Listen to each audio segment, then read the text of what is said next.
नितिन जी, हमें बताइए कि अगला मुख्यमंत्री कौन होगा? देवेंद्र फडणवीस। कैसे अनुमान लगा रहे हैं आप?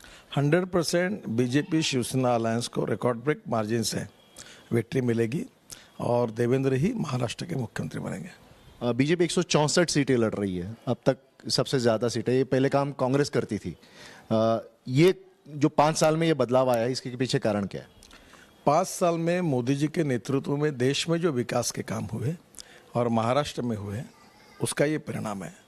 केवल 5 लाख करोड़ के रोड के काम मेरे विभाग ने शुरू किए, 1 लाख करोड़ इरिगेशन के लिए दिए, और पोर्ट में जो महाराष्ट्र के 2 पोर्ट है, बीपीटी और जेएनपीटी, इसके कारण भी करीब 1.5 लाख करोड़ की इन्वेस्टमेंट आई है और इन पोर्ट पर अभी करीब हजारों लड़कों को रोजगार मिल रहा है।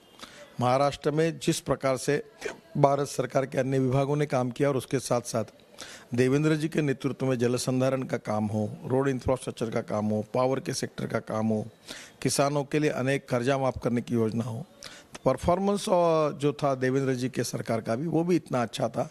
सब मिलजुल कर हम लोग निश्चित रूप से प्रचंड मतों से विजयी होंगे। भाजपा शिवसेना अलायंस की जीत होगी और देवेंद्र जी मुख्यमंत्री बनेंगे। विपक्ष आरोप करता है कि आप सिर्फ बोलते हो, करते नहीं हो ग्रास रूट। ये तो आप ही देख सकते हो, आप किसी भी दिशा में जाओगे तो बोलने के बजाय हमारा काम ही दिखेगा। मेट्रो देखो कैसी हुई, इरिगेशन कैसे बढ़ा। ये तो कांग्रेस और राष्ट्रवादी के कार्यकाल में सब इरिगेशन प्रोजेक्ट बन पड़े थे 10-10 साल से।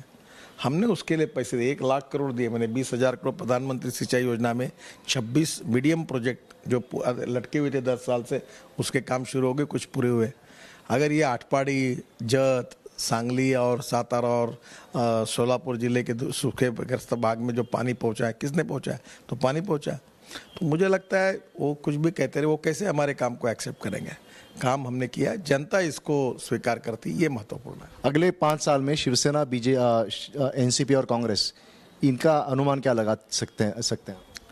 देखिए, लोकतंत्र में सब पार्टियों का अपना अपना महत्व होता है, सबने काम करना चाहिए, विचारों की लड़ाई होती है और जो जनता का विश्वास हासिल करे वो राज करते हैं, जो नहीं होते वो विपक्ष में अच्छा काम करते हैं। और लोकतंत्र में जितना इम्पोर्टेंट सत्तारूढ़ पार्टी है उतना विपक्ष भी है।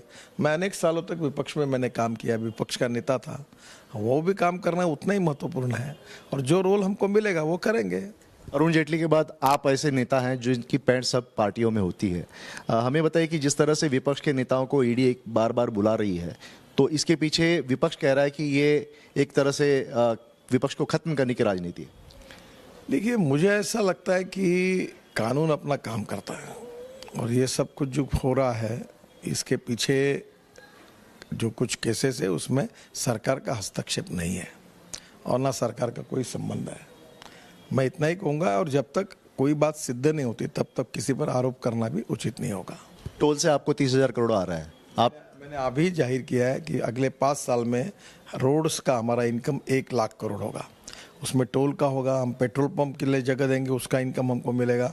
रोड साइड एमिनिटीज़ बना रहे, लॉजिस्टिक पार्क बना रहे, ट्रांसपोर्ट प्लाजा बना रहे, और अभी हमारे डिपार्टमेंट की ओर से हमने शहरों में बस पोर्ट बना रहे और शहरों में पार्किंग की समस्या के ऊपर हमारे NHIDCL ने टेक्नोलॉजिकल कोलैबोरेशन किया फॉरेन कंपनी के साथ। हमारे दिल्ली में एक पूरा हुआ, अब 50 काम नॉमिनेशन पर उसमें मिले। आने वाले समय में 2000 काम 2-3 साल में मिल सकते हैं। 1-8 लाख करोड़ के तो पार्किंग हम देश में बनाएंगे। तो रोड की सुविधा करते जाना और रोड से इनकम क्रिएट करके फिर वो रोड में इन्वेस्ट करना, ये हमारी नीति है और इसमें अच्छी सफलता मिलेगी। राजनीतिक गलियारों में चर्चा है कि नितिन गडकरी का कद छोटा किया जा रहा है, क्या सही है? मेरा कद कोई छोटा भी नहीं कर सकता और कोई बड़ा नहीं कर सकता। किसी के भी कद का जो ये होता है संबंध उसके कार्य के साथ होता है, और मैंने कार्य कितना अच्छा किया और नहीं किया ये आप लोग तय करेंगे। मैं ये मानता हूँ कि काम करना मेरा काम है, मेरा काम कितना ठीक है और सही है इसका निर्णय करना जनता का अधिकार है, आपका अधिकार है, और मैं एक कार्यकर्ता हूँ और अपने विचारों के आधार पर काम करता हूँ। न्यूज़ नेशन से बात करने के लिए धन्यवाद। तो ये थे नितिन गडकरी। उन्होंने कहा कि जो चर्चा हो रही है कद उनका छोटा करने की, ऐसी कोई बात नहीं है और उनका कार्य जो है वो जनता ही उसका आकलन करेगी। वीडियो जर्नलिस्ट राजेश मालकर के साथ सुभाष शेरके, न्यूज़ नेशन, नागपुर।